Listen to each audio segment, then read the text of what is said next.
ہمارے ایک سفر میں اس میں ایک بندہ ہمیں ملا تھا جو ہمیں کہہ رہا تھا کہ وہ جیپ ہم نے کروائی تھی، اس میں وہ ہمیں لے کر گیا اور واپسی میں اس نے بدتمیزی کی تھی اور اس کی سم رہ گئی تھی یاد، اور ہم گھوم کے اس کو پہنچا بلکہ اس کو ڈھونڈ کر ہم نے دی. بالکل ایسے. اب وہ اس کے بعد سم رہ گئی تھی اور اس کی بدتمیزی کا ظاہری طور پر شکار ٹھیک ہے.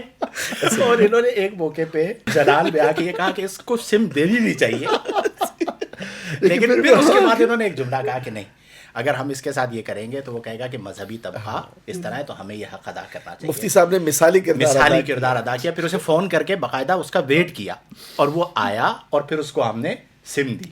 ایک یہ اور ایک وہ بابا جس کے ساتھ ریٹ کے اوپر بسلا ہوا تھا ہوٹل والا، یاد ہے ایسے ہی.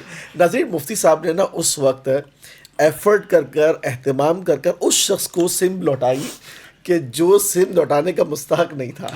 اور اس نے وہ بدتمیزی کی تھی کہ ایسے شخص کے سم جو ہے نا وہ باہر پھینک دینی چاہیے، لیکن بہت بدتمیزی کی تھی اس نے. تو یہ چیز ہے کہ بدی را بدی سہل باشد جزا اگر مردی احسن الی من اساء.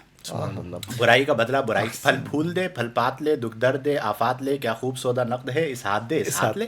تو محبت کو عام کرنا اور چہرے پر اس پر بھی ذرا بات کریں یار آپ لوگ کہ یہ جو آٹو پہ سیریس ہو جاتے ہیں مسکراہٹ آئی.